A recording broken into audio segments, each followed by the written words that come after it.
आदरणीय पंडित श्री राजन जी, जबलपुर, 30/4/2020 दोपहर गोष्ठी।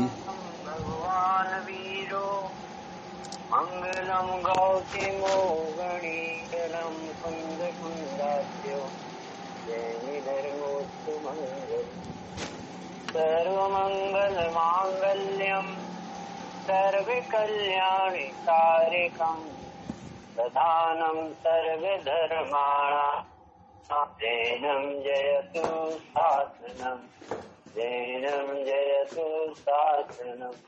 नमः समय साराय स्वानुभूत्या चकासुते विश्वभावाय भावाय सर्वभावान्तरच्यते वन्दे तु सर्वसिद्धे रोमचल्मलोभवं गणे पत्ते उच्चामि समय पाहुर निर्गो सुखीवरी मोक्ष मार्गस्य नेतारं कर्म भोव्रतां यथासारं विश्वतत्त्वानां वन्दे सद्गुणलब्धये। नमः श्री वर्धमानाय निजधूतकलिलात्मने कालोकानां त्रिलोकानां यद्विद्यादर्पणाय। पंच परमेश्वरी भगवान की जय। जनवाणी माता की। वेद श्री के वचनामृत में कल अपन ने 20 नंबर का बोल पढ़ा था। मुझे कुछ नहीं चाहिए, किसी पर पदार्थ की लालसा नहीं, आत्मा ही चाहिए। ऐसी तीव्र उत्सुकता जैसे हो उसे मार्ग मिलता है। अंतर में चैतन्य रिद्धि है, तत्संबंधी विकल्प में वह रुकता नहीं है। ऐसा निष्प्रह ही हो जाता है कि मुझे अपना अस्तित्व ही चाहिए। ऐसी अंतर में जाने की तीव्र उत्सुकता जागे तो आत्मा प्रकट हो, प्रकट ना हो ऐसा कैसे होगा। तरह से कल आराधक की भावना और आराधना का चित्र बताया था। आज परिणामों के साथ कैसी कुदरत बनी है 21 नंबर के बोल में। चैतन्य को चैतन्य में होना अर्थात राग देश में से नहीं उदित हुई भावना जैसी यथार्थ तो वह भावना फलती ही है। यदि नहीं फले तो जगत को 14 ब्रह्मांड को शून्य होना पड़े तो इस द्रव्य का नाश हो जाए, परंतु ऐसा होता ही नहीं। चैतन्य के परिणाम के साथ कुदरत बंधी हुई है, ऐसा ही वस्तु का स्वभाव है। यह अनंत तीर्थंकरों की कही बात की गजब की भावना माता जी ने व्यक्त की है कि जो बात अपन सब सुन रहे हैं वे अनंत तीर्थंकरों ने अनंत सुख की प्राप्ति के लिए अनंत जीवों से जो बात कही वो बात अपने महाभाग से सुनने के लिए मिली। कौन सी बात है ऐसी जो जगत में कहीं नहीं चलती। कहते हैं कि हे जीव तू भगवान 100 इंद्रों की उपस्थिति में सर्वज्ञ देव गणधरादि सत इंद्रादि असंख्यातों जीवों के बीच में ऐसा फरमाते थे कि प्रत्येक जीव में पारमेश्वरी सामर्थ्य, यदि वो अपनी सामर्थ्य को पहचाने और उसका लाभ ले तो उसकी परमात्म दशा प्रकट हुई। बात श्री ने लिखी कि चैतन्य को चैतन्य में से परिणमित भावना, यानी हम कौन है, हम जीव हैं, चैतन्य स्वभावी चित शक्ति पहचान से उपजे आनंदा, चित शक्ति व्याप्त सर्वस्व सारो जीव ज्ञानी। ये भाई तो 6 द्रव्यों में एक द्रव्य ऐसा है जिसमें चैतन्यता पाई जाती, ज्ञान दर्शन पाया जाता है, जानने देखने की सामर्थ्य चैतन्य रिद्धि पाई जाती है। चमत्कारी पदार्थ है, विश्व से न्यारा है, ऐसा अद्भुत चमत्कारी पदार्थ है। और ये इंद्रिय ज्ञान में पड़ा हुआ अनादि से जीव अपने को शरीर रूप और जगत के पदार्थों को विषय रूप ही देख करके संसार में परिवहन कर रहा। कोई योग बनता है जब काल लब्धि आती होन और अच्छी होती है तो सदगुरु जैसे महापुरुष मिलते हैं और उसके वैभव को दिखाते, छह द्रव्यों से भेद विज्ञान कराते। कौन हूं मैं ऐसा प्रश्न उठने पर ही दिव्य ध्वनि गरजती है, तू प्रमत्त नहीं है अप्रमत्त नहीं है, ये ज्ञाय भाव जाननहार चैतन्य पदार्थ। अब कहते हैं कि ये देशना तो खिलती है, परंतु धन्य है वे जीव जो अपने को चैतन्य को देखने के लिए आराधना के लिए भाव जगाते। अरे ऐसा महिमावंत पदार्थ जो अनंत सुख का भंडार है, जो परिपूर्ण है, जो शुद्ध है, आनंदमयी है, मैं स्वयं हूँ, ऐसा जिस जीव को अंदर से लगता है, भगवान की दिव्य देशना ऐसी लगती है जैसे ये दिव्य ध्वनि मेरे लिए गरज रही, मैं भागता है, अरे मैं भगवान बनूंगा, मुझमें भगवान बनने की शक्ति है, मैं चैतन्य हूँ। अरे जड़ शरीर संयोग आदि सब नश्वर है, छूटे हुए हैं और छूट भी जाएंगे। अरे उदय ऐसे आते हैं जैसे बंद बांधे, इस तरह से जो से अंदर से बात अंदर से प्रकट होती, यानी उसकी नाभि से ऐसे स्वर निकलते हैं कि मुझे आत्मा की आराधना ही, चैतन्य ही चाहिए और कुछ नहीं चाहिए। ऐसे व्यक्ति की जो अंतर से भावना चलती है तो आचार्य जी कहते हैं, माता जी कहती हैं कि नियम से उस व्यक्ति को, आराधक को आत्मानुभूति होगी, सिद्ध दशा प्रकट होगी। कहते दूसरे शब्द डाला, राग देश में से उदित नहीं होना चाहिए, वहां राग देश में से उदित नहीं होना चाहिए। यानी किसी व्यक्ति से अपना मोह और उसने कहा कि तू आत्मा है और मोह में अपन ने मान लिया, तो उस व्यक्ति का राग है। जैसे पुष्पडाल अपने वारिसेन मित्र के साथ रहते थे, पढ़े लिखे थे, खेलते थे, और वारिसेन मुनिराज को भेजने गए समोसन पिपला चल पर्वत पर, तो अपने मित्र की साख रखने के लिए वो मुनि बने। जैसे राग के कारण भी व्यक्ति मुनि हो जाता, आराधक दिखने लगता। किसी माता पिता मंदिर में आते थे, प्रवचन करते थे, सुनते थे, सुनाते थे, उस राग से आता जाता है और उसे भीतर से भाषित नहीं होता कि मैं चैतन्य की आराधना के लिए स्वयं। तो ऐसे राग से यानी विकल्प से, जैन कुल में जन्मा है तो जैन मंदिर जाता है, जैन कुल में जन्मा है तो संगीत शिखर की यात्रा करता है, जैन कुल में जन्मा है तो अष्टमी दशलक्षण पर्व आदि मनाता है। ऐसे व्यक्ति की बात नहीं कह रहे माता जी। माता जी कह रहे कि भाई ये औदिक भाव की भरोसे कि मैं आ गया हूँ, सुना रहा है कोई तो सुन ले, ऐसा ऐसी परिणाम से आराधना नहीं हो। तुझे स्वयं लगे कि मैं अपने को जानू, मैं हूँ कौन, और भगवान मुझे मेरा अस्तित्व बताते, मेरा आइडेंटिटी कार्ड, अरे मैं को भले शुद्ध हूँ, मैं एक हूँ, मैं शुद्ध हूँ, मैं ज्ञान दर्शनमयी हूँ, वो मुझे अपना वैभव बताते, पर वो अपने को देख के बताते।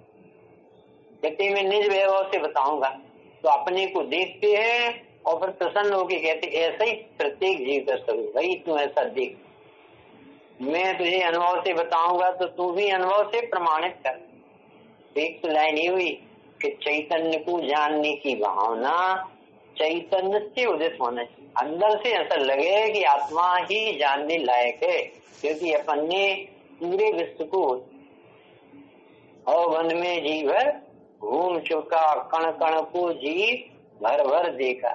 एक तो ये पूजन में आया कि पंच परावर्तन में ऐसे कौन सा कार्य जो तेरे द्वारा नहीं हुआ, कहीं शांति नहीं। और दूसरा भी सिद्ध पूजा में बाबू जी ने पहली लाइन में कि तुझे भगवान की देशना भी अनंत बार मिली, जगाया तुमने कितनी बार अपन मुनि हुए पंच परावर्तनों में और समोसा है और साक्षात भगवान की देशना सुन के आए। माता जी कह रहे अब वो भूल नहीं दोहराना, किसी परिपाटी से पद्धति से आके बैठ जाओ और चले जाओ, अंदर से भावना उठेगी चैतन्य को, चैतन्य में से परिणमित भावना, यानी अंदर ही अंदर ऐसा आत्मा बोले अरे मैं आत्मा हूँ, देखो मैं तो जान रहा हूँ, मैं ज्ञाता हूँ। इसको भगवान आत्मा कहते। इसी जिनेन्द्र जी बताने मिले ये देवशास्त्र का उद्देश्य ये है कि हम अपने को जान। ऐसी भावना जब जीव के अंदर से उत्पन्न होती है, वह जीव को लिखा है माता जी ने, वह भावना फलती ही। इसी अपन उदाहरण अभी पढ़ेंगे कैसी फलती है, बहुत से जिनागम में तो भरी पड़े उदाहरण। ये आत्मा तो चिंतामणि रत्न समझ लो या कल्प वृक्ष की तरह समझ लो। एक व्यक्ति कुंद देव के बारे में तो अपन सबको मालूम है। चाहे कुंद देव 2000 वर्ष पहले इसी वसुंधरा पर थे, कोनूर मलय में विराजमान थे, और उनको एक बार ऐसा भाव आया, यदि मैं सर्वज्ञ की विरह में आ गई, भगवान नहीं है यहाँ, मैं उनके बिना कैसे रह सकता। और वो हफ्ता बैठ गए, हमें भोजन नहीं करना, हमें तो मुनि भगवंतों के दर्शन। और कुदरत में देखो व्यवस्था कैसी होती है कि कुदरत ने एकदम ऐसा उनका तातिस है पुण्य जगह। एक तो पूर्व में ज्ञान दान दे के आए बालक बया, तो साक्षात ऐसा पुण्य का उदय आया कि उन्हें सदैव विदेश साक्षात सिमंदर भगवान के दर्शन। 8 दिन रहे, भगवान की साक्षात दिव्यध्वनि सुनी और भरत क्षेत्र को निहाल करके चले गए। पंच परमागम ने क्रांति कर दी भरत क्षेत्र में, सर्वज्ञ के विरह को भी भला नहीं। जैसे कुंद देव का उदाहरण मिलता है, ऐसे ही नेमिनाथ भगवान की 10 गांवों में उदाहरण है कि वो 7वीं या 5वीं पर्याय में थे, तो उनको एक भाव आया, अरहत श्रेष्ठी और विमल वाहन तीर्थंकर।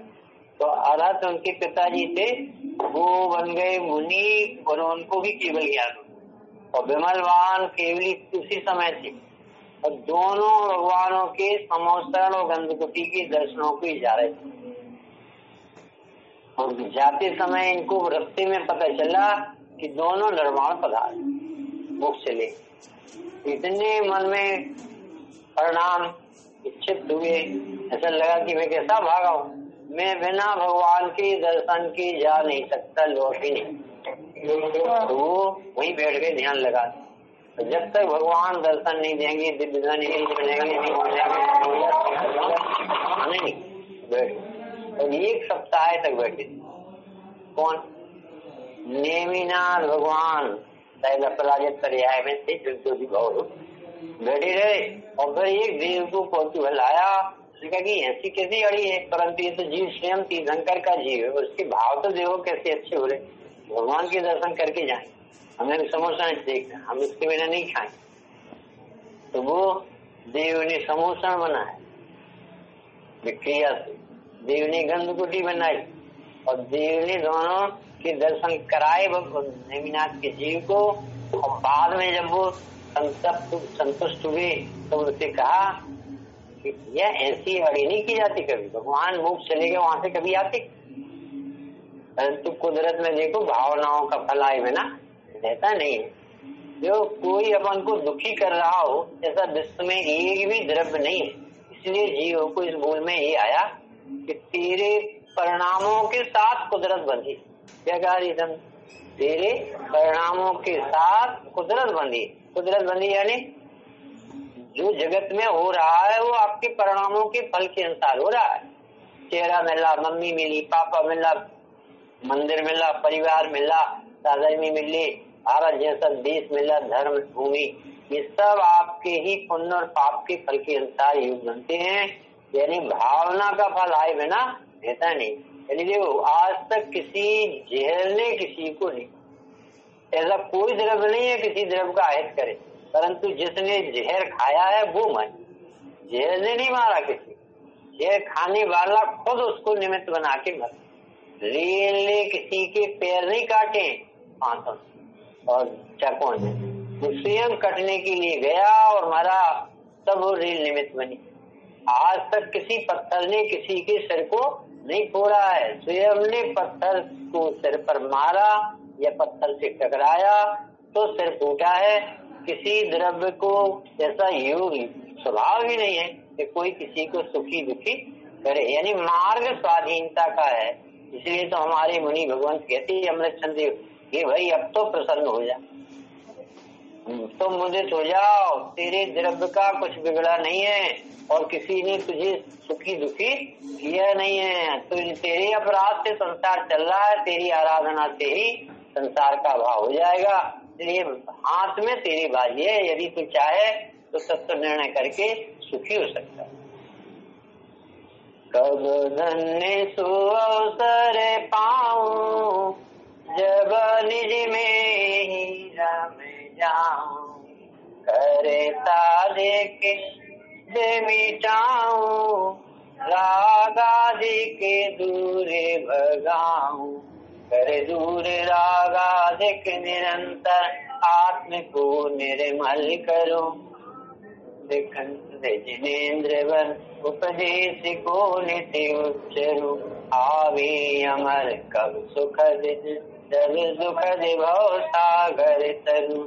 ऐसी व्यक्ति आराधक जीव कब धन्य सुअवसर पाओ, ऐसी भावना भाता है, क्योंकि अपनी भावना का फल अपन को आता है। तो अब विपरीत विचार से तो रहत हो गया और आराधना के परिणाम जीव के चलते है। और ऐसी भावना करते करते जीव, श्रीमद जी ने लिखा ने आत्म भावना भावता पावे केवल। ये कथा अपन ने बोधि समाधि निधान या प्रथमान युग में पढ़ी है। एक श्वेत वाहन नाम के मुनि, सुनना जरा, कौन से नाम के मुनि? श्वेत वाहन नाम के मुनि। वो श्वेत वाहन राजा थे और भगवान महावीर स्वामी कब विपुलाचल पर्वत पर समोसरण आया तो उन्होंने भगवान के उपदेश सुने और वो राजा दीक्षित हो। अब किसी राज्य दे आए छोटे से बच्चे, इतने विरक्त परिणाम हुए कि राजा ने दीक्षा ले ली। और वहां से जब राजा निकले, मुनि हो गए, तब वो एक माह का उपवास करके बैठे थे एक पेड़ के। और श्रेणिक महाराज वहीं से निकले। कौन से मुनि थे? श्वेत वाहन मुनि। श्रेणिक महाराज ने देखा कि इनका चेहरा विकृत हो रहा है, कैसा लगता है कि इनको बहुत दुख है। तो भगवान के समोसर में गए, गणधर भगवान से पूछा। आज हमने एक मुनि को ध्यान में बैठ के देखा और परंतु उनका चेहरा बहुत विकृत था, क्या क्या कहा? तो उन्होंने बताया कि वो राजा थे और 3 व्यक्ति उनके पास से निकले। तो उसमें से एक लक्षण शास्त्र का ज्ञाता था, उसने देख करके कहा कि ये व्यक्ति इतना दीनहीन दशा में दिख रहा है, गरीब और नंगा, परंतु इसके लक्षण तो राजाओं में राजाओं। ये शास्त्र गलत है कि ये व्यक्ति गलत, क्या इसे विचार कर रहा था। तो दूसरा वो वही बैठा साथ में था, वो बोला नहीं, शास्त्र के लक्षण गलत नहीं है, ये राजा था, इसके सारे चिन्ह राजा जैसे ही हैं, परंतु इसने सब राजकाज छोड़ करके दीक्षा ली है, इसलिए वो शास्त्र भी सही है और ये व्यक्ति भी सही।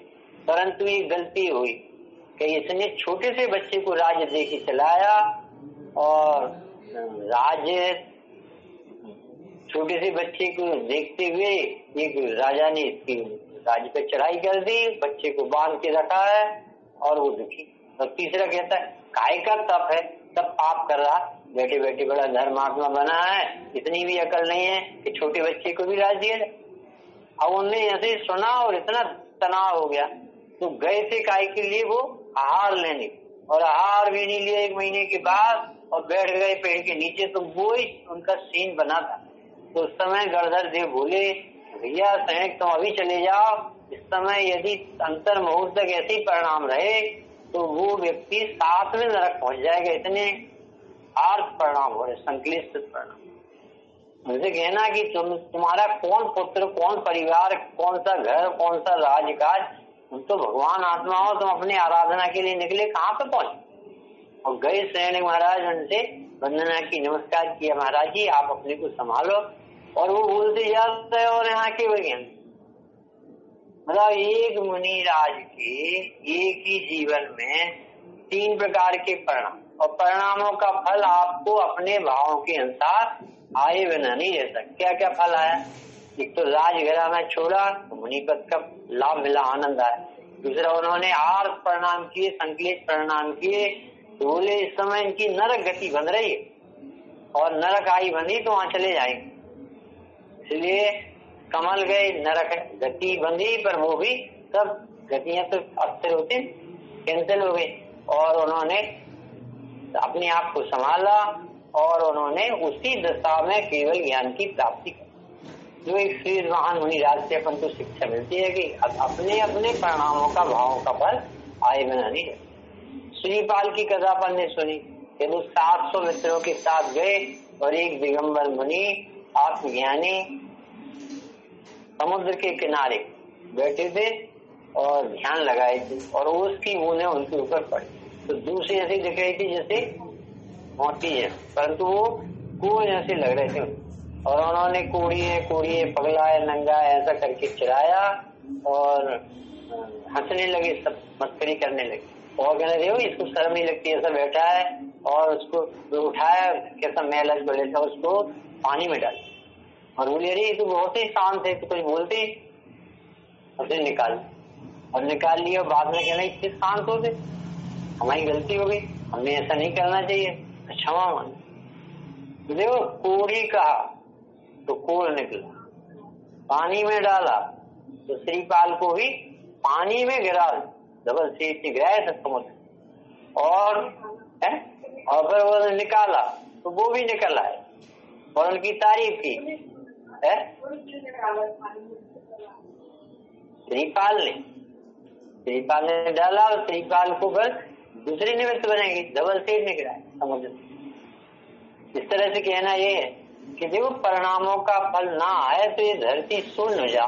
माता जी के शब्द में बहुत भजन, जगत को 14 ब्रह्मांड को शून्य होना पड़े। अपन कहते ना हम इतनी पूजन पाठ करते उसका फल नहीं, पूजन पाठ का फल है विशुद्ध, उतनी जी शांत रहना, निराकुल रहना, पुण्य बनना, ये उसका फल है।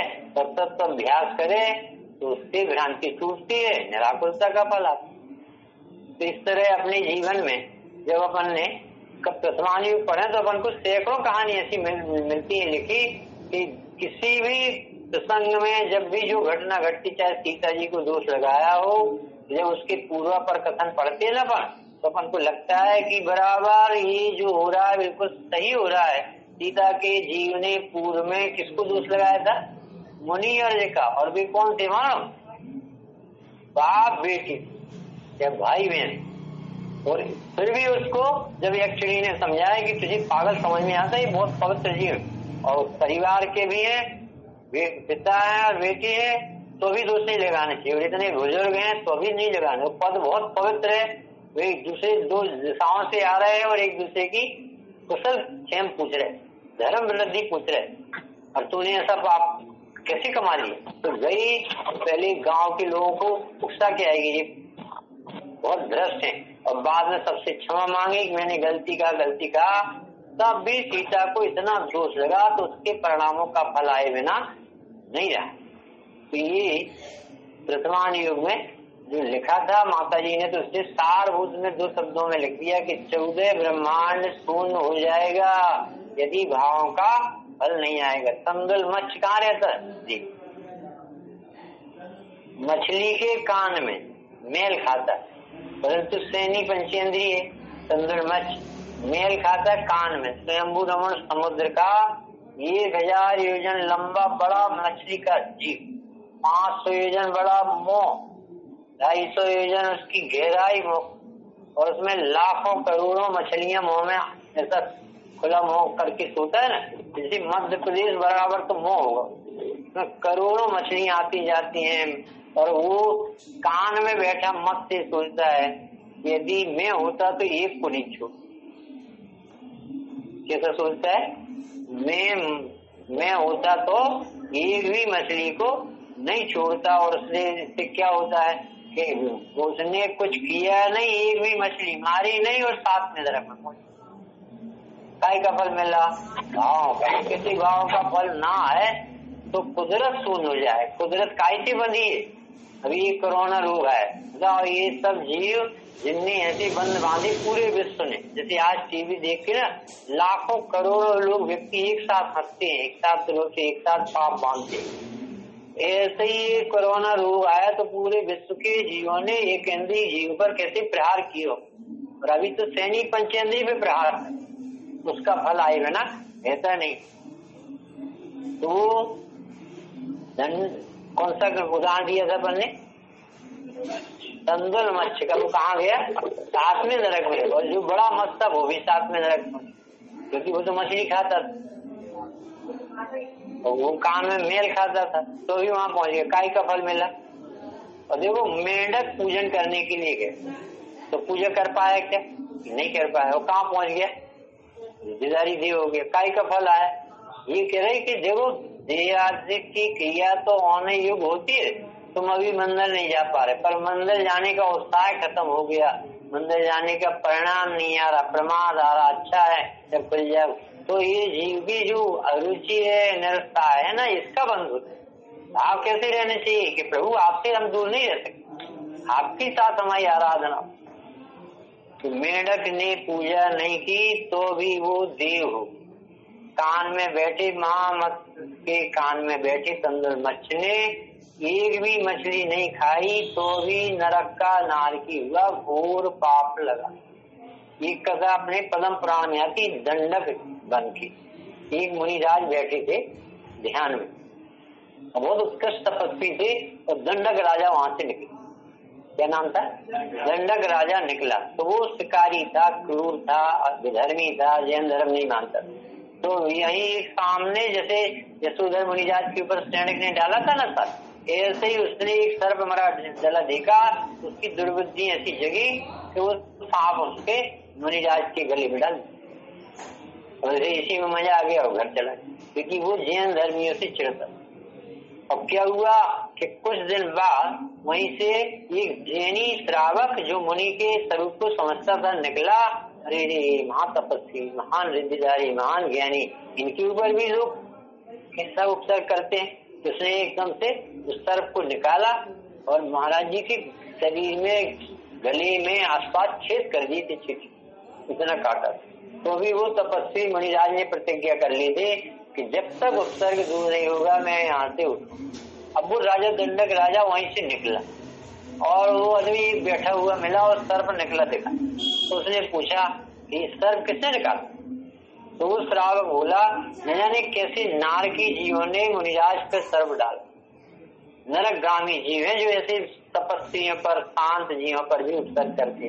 अरे मुनिराज तो देखो धर्म की मूर्ति, शांति की मूर्ति, इन पर भी कोई उपसर्ग। उसके भी इतना आश्चर्य हुआ कि ये इतने सज्जन होते हैं, शांत होते हैं, तो वो जैन धर्म पालन कैसा, इसी भाव में जैन धर्म का विरोधी और इसी भाव में जैन धर्म का अनुयायी हो गया। और उसकी रानी वो भी विधर्मी थी, अन्नमतावलंबी। तो उसने देखा कि अरे ये तो जैनियों की तारीफ करने लगे, मुनियों की तारीफ करने लगे।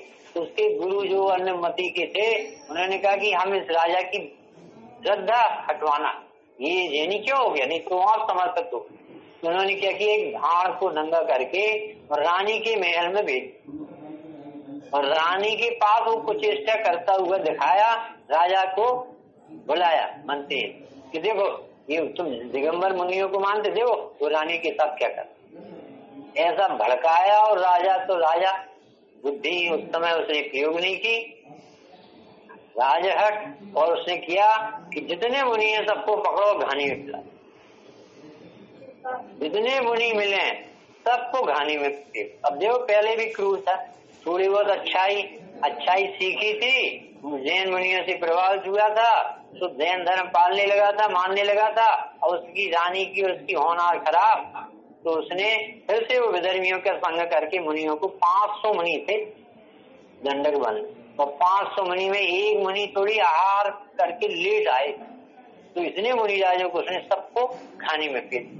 जैसे वो मुनि जा रहे थे अपने संग में, तो एक श्रावक ने कहा, महाराज जी आप नहीं जाओ, आज तो सारे मुनि राजों को उसने घानी में फेल दिया है, आप बचे हो, आप रहोगे तो हम लोगों को धर्म मिलेगा, आप नहीं जाओ महाराज जी, हम हाथ जोड़। तो महाराज जी को इतना विरोध आया उस समय, ऐसा परिणाम उनका हुआ तेज कि उनके शरीर से पुतला निकला तेजस, और पूरे जंगल को, राजा को, परिवार को जला दिया, और मुनि सबको जला तमाम, मुनि भी जल, क्योंकि बहुत तेज जैसे दीपान जल, तो जल गए वो।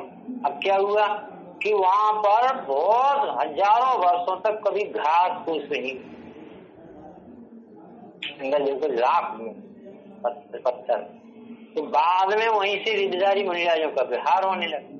जैसे मुनिराज निकलते हैं तो रिद्धियां बढ़ती है, पुण्य बढ़ता है, लोगों की विशुद्धि बढ़ती है, और वहीं पर पेड़ होने लगे। फिर वहीं पर रामचंद्र, सीता और लक्ष्मण निकले उसी जंगल, और उन्होंने मट्टी के बर्तन जो बनाते थे, वो मट्टी के बर्तनों में भोजन बनाया। मुनिराज के पड़गान के लिए निकले, खड़े हुए द्वार पर, और देखो एक गुप्ती और गुप्ती नाम के दो मुनि आहार करने के लिए खड़े हो गए। श्री राम ने सीता ने आहार दिया और उसी जगह पर वही दंडक राजा नरकों में गया, त्रियंश न जाने कितनी पर्यायों को प्राप्त करते हुए घोर कष्ट भोगता हुआ गिद्ध की पर्याय में था और एक पेड़ पर मुनिराज को देख रहा और देखते देखते उसे पुराने मुनि की याद आ गई कि अरे मैंने ऐसे पवित्र मुनिराजों के ऊपर उपसर किया था, अरे मैं मरा, आग निकली और उसमें जल की मरा, मैंने कितने पाप से कैसी कैसी दुर्गति पाई है। वही राजा का जीव दंडक राजा का और वही गिद्ध पक्षी के रूप में आया और आके जैसे मुनिराज के हार हुए उसके चरणों की रस पड़ी थी, जल पड़ा, उसी जल में ऐसा अपने पूरे शरीर को लपेट और मुनिराज के चरणों में अपने पंख ऐसे लगाए, ऐसा बार बार, यानी क्या करे उसको।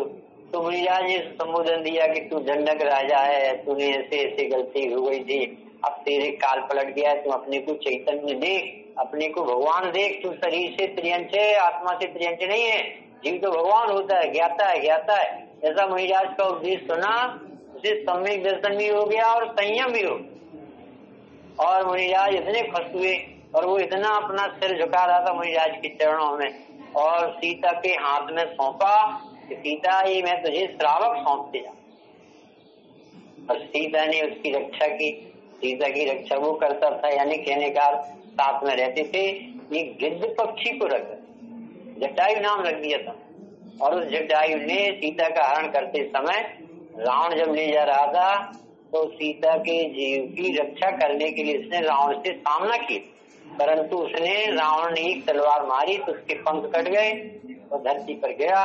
बाद में रामचंद्र जी आए, उसे नमोकार मंत्र सुनाया और वो देवगति को प्राप्त। कहना ये है कि देखो इतने इतने परिणामों के फल हमारे जन शासन में लिखे हैं और सबसे उत्कृष्ट कार्य तो ये बताया कि भाई जो चैतन्य की आराधना करता है उसे चैतन्य की प्राप्ति ना हो, चिद्रूपम स्मरणे फलम बहुत करे। ये भाई चिद्रूप के स्मरण में बहुत फल शांति निकेतन के मिलते हैं, जिसमें ना क्लेशो, ना धनवयो, ना गमनम, ना देशांतरे, ना प्रार्थना। तत्व ज्ञान तरंगणी में आता है, हमने प्रभु आपका बताया धर्म। आत्मा को जानने के लिए आत्मा चाहिए, आत्मा की रुचि चाहिए, आत्मा का ज्ञान चाहिए। तो कहते हैं कि क्लेश नहीं होता आत्मा को समझने में, इसकी चर्चा इतनी सुंदर लगती है, अनुभव कैसा होता होगा, ऐसा आत्मा सुनने में ही निर्भरता आती है। इसके कुछ कर्तव्य तो नहीं है, कुछ होता नहीं है विकल्पों से, बहुत व्यवस्थित विश्व है। इस तरह से जब जीव चैतन्य स्वरूप की चर्चा वार्ता सुनता है और उसे अंदर से भाती है, यही जीव तो सम्यक दर्शन, सम्यक ज्ञान, सम्यक त्याग प्राप्त करता है। मृदुमती नाम के मुनि मायाचारी के फल से त्रिलोक मंडन आते हुए सुदृष्टि तरंगिणी नाम का ग्रंथ है, तो उसमें लिखा, हे भगवान यह जीव अंधा क्यों हो जाता, जैसे जैसे परिणामों के फल, कर्म विपाक फल, उसमें लिखा कि यह जीव अंधा क्यों होता है। तो लिखा कि जिस व्यक्ति ने अंधे जीवों की हंसी उड़ाई, आंख का दुरुपयोग किया हो, देखने योग्य तो नहीं देखा हो और नहीं देखने योग्य देखा हो, अंधों के धन धान लूटे हो, नेत्र लहत किया हो, तो नेत्र लहत 3 इंद्रिय जीव है। हे भगवान यह व्यक्ति कान से रहित क्यों होता है। उन्होंने लिखा कि जो विकथा सुनने में, चुगली सुनने में, परदोष सुनने में, बैरों की निंदा करने में अपने उपयोग को जोड़ता है, तो ऐसा जीव कर्ण इंद्रिय को प्राप्त नहीं। लूला क्यों होता है कि किसी के पैर तोड़ दे, दीन पशुओं को मारे, यानी राजा ने कछुआ के चारों पैर काट और फिर वही कछुआ उसी राजा के घर में उसी की रानी से जन्म लिया पुत्र रूप में और उसका खूब उत्सव मनाया। और फिर उसी पुत्र ने बड़े में जब पिताजी मुनि हुए, जो कछुआ के पैर काटे थे, वही बाद में कालांतर में दीक्षित हुए और उन्हीं मुनि के उसने चारों पैर काटा। ऐसा संसार का विचित्र स्वरूप है।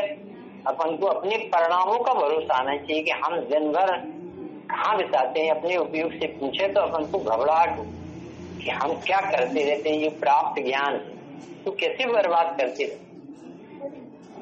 गूंगा क्यों होता है कि मुख बांध के मारता है। जैसे ले जाते हैं ना आतंकवादी, तो मुंह बांध देते हैं, मुंह में रुमाल फूल देते हैं, या अपने मुख से गलत शब्दों की गाली के उच्चारण करते हैं। मुख बांध के मारा हो, असत्य बोला हो, रसना इंद्री का लोलपी हुआ हो, अनेक जीवों की हिंसा हो, ऐसे स्वाद का लोभी हो, कंदमूल खाता हो, मुख को किसी के मुख को काटा हो, वो वचन बोले हो, ऐसे व्यक्ति मुख से रहित होते। निर्धन किस भी परिणाम से होता है कि निर्धन किसी का धन चुराया हो, धन लूटा हो, धन पाने का के लिए भय दिखाया हो। यानी कहना ये कि जो अपने साथ हो रहा है वो नियम से जीवने में ऐसे परिणामों से गुजरा है। अब यदि आपको बड़े पंडित जी के कभी चेतो रे भाई विराधना का फल आराधना का फल में कैसे लिखते हैं कि पाषाण क्या शिक्षा दे रहे हैं कि कठोरता त्यागो, विनम्रता लाओ। यानी एक बर्तन कितना भी भरा कुआं हो, वो झुके नहीं तो उसमें पानी नहीं आता। देखो पेड़ में जब फल आते तो वो झुकता, विनय शिक्षा। तो पाषाण शिक्षा दे रहे हैं कठोरता का त्याग करो। अग्नि शिक्षा दे रही है कि चाय दाय में मत जलो, ऐसी भाषा मत बोलो जिससे किसी के जलन पैदा हो। और मीठी भाषा का प्रयोग अग्नि शिक्षा दे रही। वायु कह रही है कि चंचल चित्त वाले हमारे जैसे भड़क बहते रहते। देखो वायु को कोई ठिकाना नहीं, कहा जाए। पवन फिरा भन्ना था, पत्थरों से सिर टकरा। वायु देखो कैसे तूफान आते, बड़े बड़े जहाज डूब जाते और कितने आदमी मर जाते तूफान। ऐसी वायु की दशा कैसे प्राप्त है कि जो चंचल चित्त होते हैं, चलायमान होता है, ऐसी पर्याय में पहुंच जाते। स्त्रियों की गति में क्यों पहुंचता है? माया शरीर। माया क्या कहलाती? झांकना, छल कपट। तो छल कपट के परिणाम यानी अपन को ऐसा लगता है जैसे अपन ने काम बना लिया दूसरों को ठग के, और सचमुच में परिणाम बिगड़ते हैं अपने, तो ठगते हम अपने आप को, और लगता है जैसे हम दूसरों को ठग। तो नारी की पर्याय से बचना हो तो सरलता का जीवन जीना चाहिए। असहाय शक्तिहीन व्यक्ति क्यों होता है? क्योंकि यह जीव दूसरों की हंसी उड़ाता है। कहना यह है कि जितने भी परिणाम से गुजर रहा है, यह जीव यदि उन भावों को नहीं पढ़ेगा और अपने जीवन में सुधार नहीं करेगा तो उनका परिणामों का फल आए बिना नहीं रहेगा।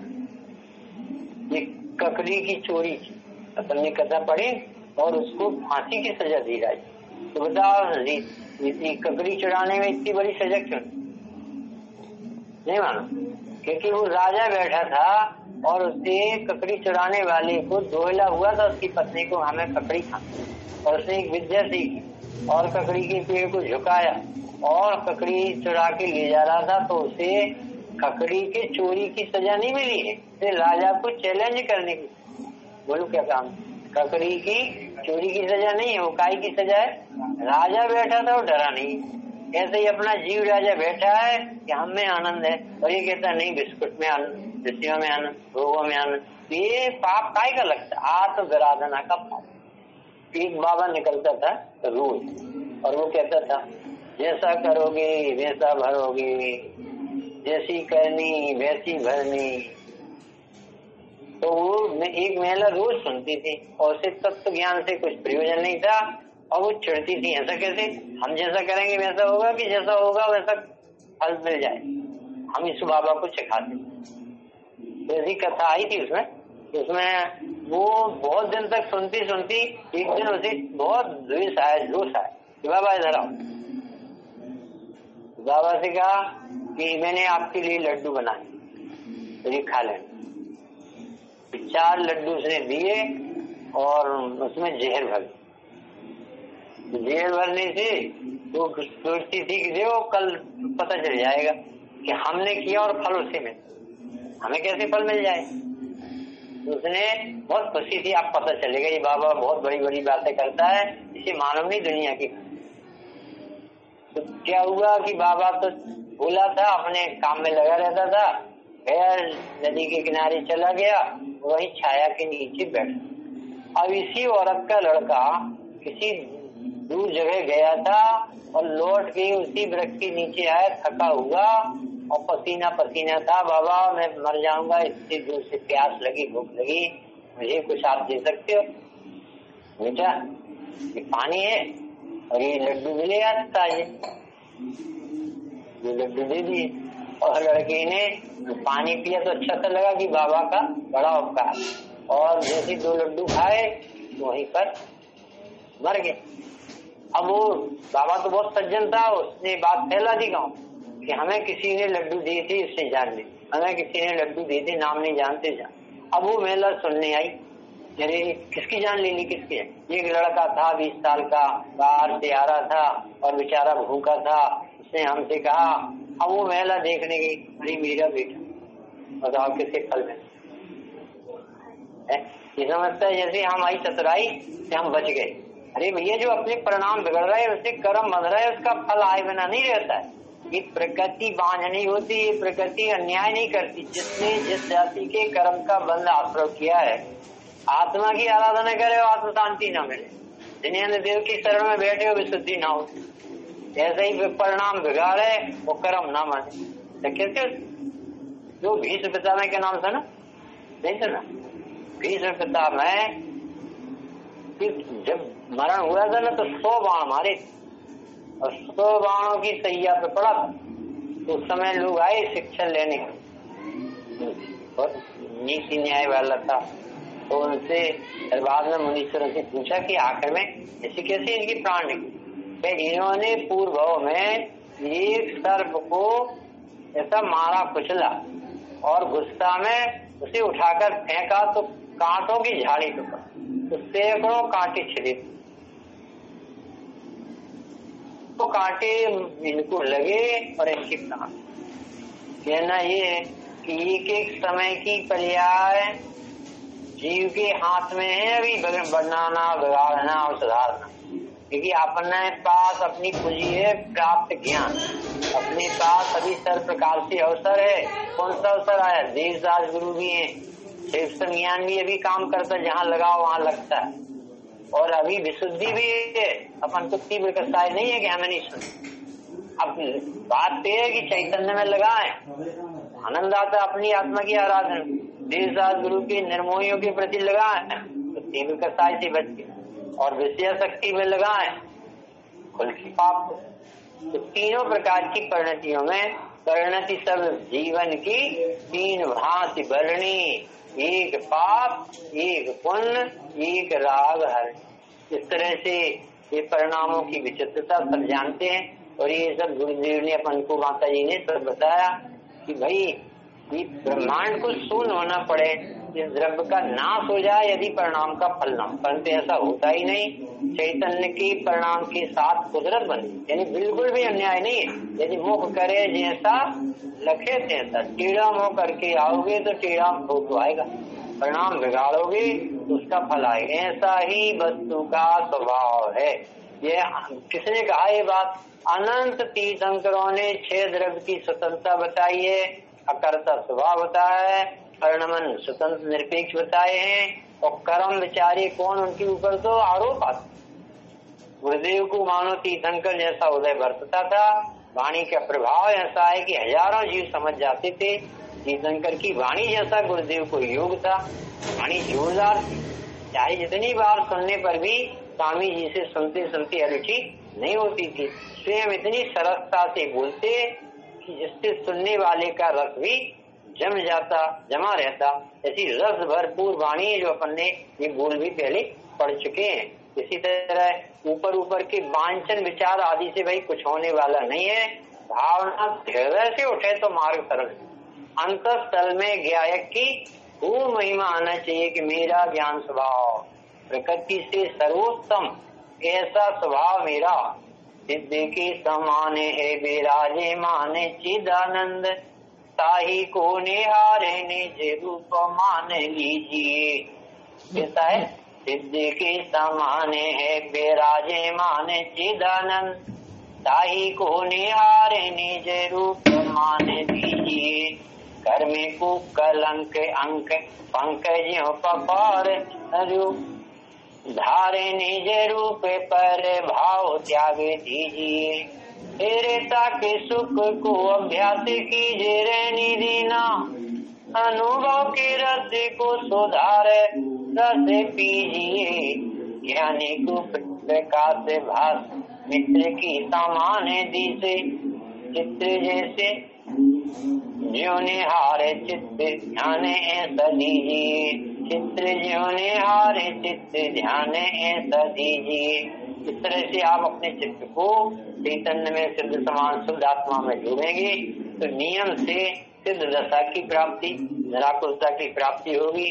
और अपने स्वभाव को छोड़कर कहीं भी सुखी होने की कोशिश करेंगे तो इससे क्या होगा? जो हो रहा है अपन सब जान रहे हैं कि कितने दुख कितने बहुत से भोग रहे हैं। उन दुखों से बचने का एकमात्र उपाय है ये चित्त अपना कहाँ जाता है, इससे कहाँ रख लेता है।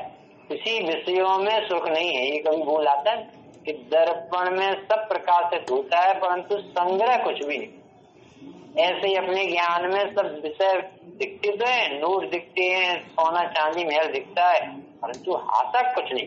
जब नहीं आता तो फिर सबकी अपेक्षाएं बंद करें और अपने स्वभाव को निरंतर भेजें, समझें, निर्णय लें। अभी कुछ पद हैं इसी बोल संबंधी। मंगल वाणी आनंद दानी, मंगल में सबका जीवन हो, अनुभव इस परिचित मृदुवाणी, अनुभव इस परिचित मृदुवाणी, अनुभव आनंद में निश्चय हो मंगलवाणी। भगवान आत्मा ध्याते हैं एक दिन भगवान हो जाते हैं, जिनको संसार नहीं रुचिता संसारातीत हो जाते हैं। भावों का फल यदि न आए, भावों का फल यदि न आए, ब्रह्मांड शून्य हो जाए मंगलवाणी आनंद दानी। जो जैसी करनी करता है वैसा ही तो फल पाता है। कुदरत में कभी अन्याय नहीं, तेरा तो तू ही विधाता है।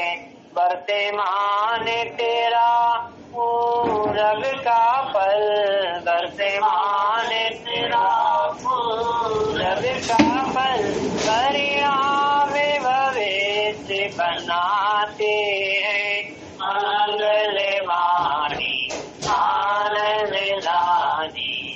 तंदुल से अपने भावों से ही समन रखे गति पाया, मछली तो एक भी खाई नहीं, भावों का फल नीचे आया। यदि नरक गति नहीं चाहो तुम, यदि नरक गति नहीं चाहो तुम, संक्लेश तजो आरंभित जो मंगलवाणी आनंद दानी।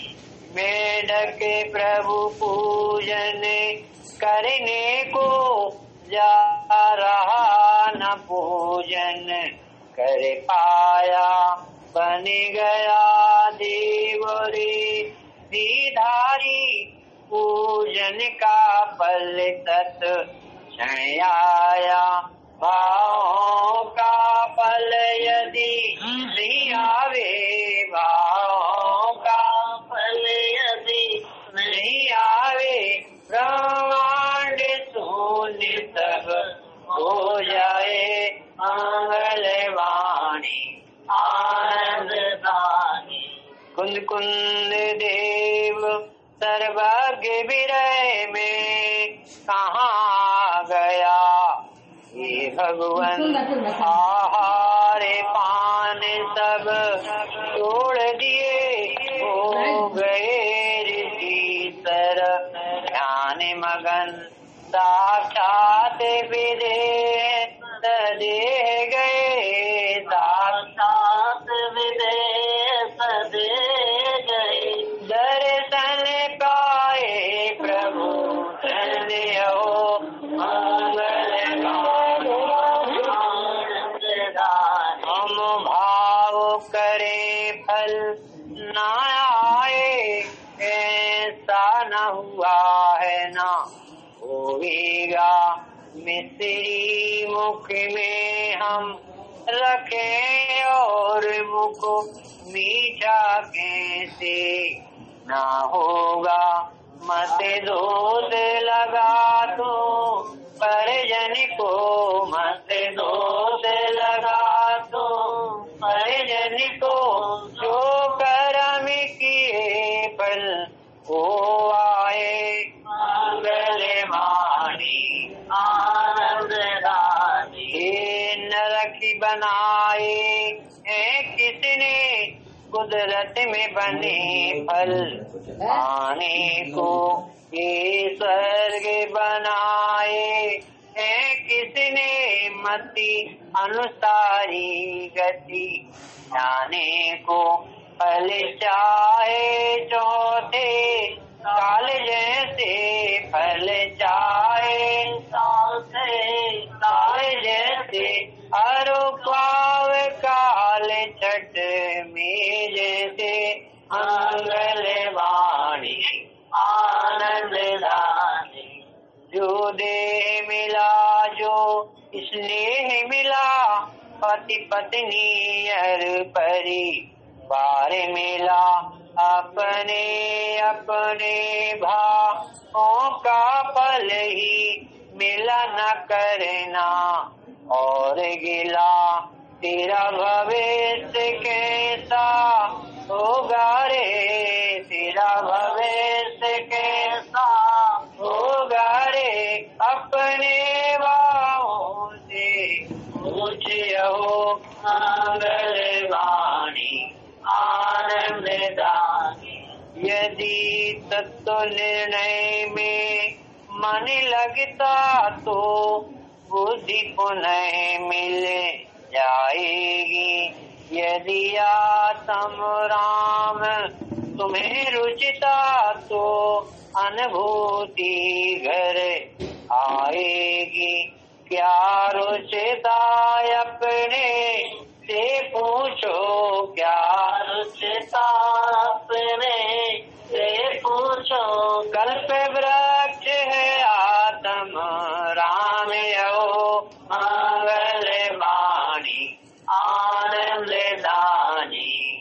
जिन देवी की सेवा करते हैं उनकी सेवा जग में होती। जिन देवी की सेवा करते हैं उनकी सेवा जग में होती। जो अशरीरी को भजते हैं, जो अशरीरी को भजते हैं, अशरीरी से दिशा होती। जैसी दृष्टि वैसी सृष्टि, ऐसी दृष्टि वैसी सृष्टि। कुदरत में नहीं है न्याय विभो, मंगल वाणी आनंद दानी।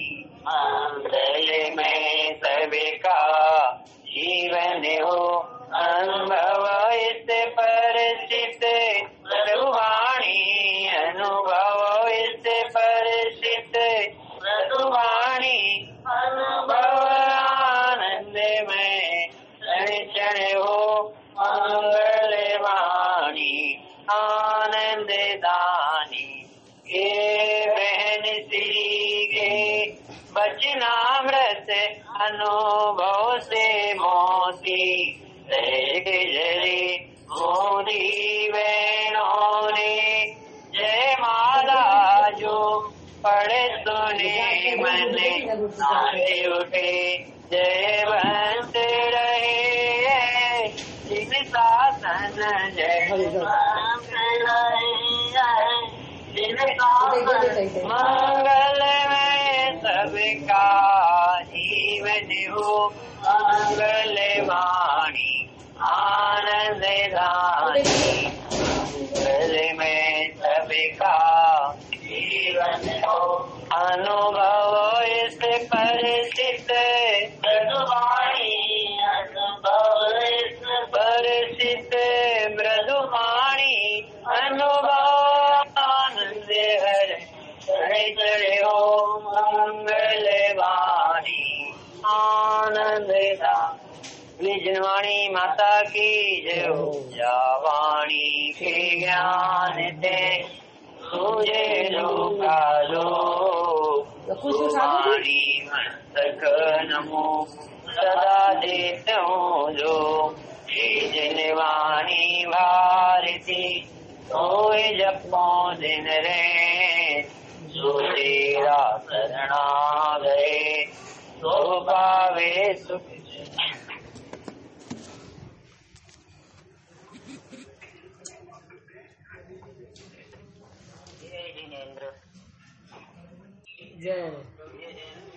जैन धर्म की जय हो। जय हो।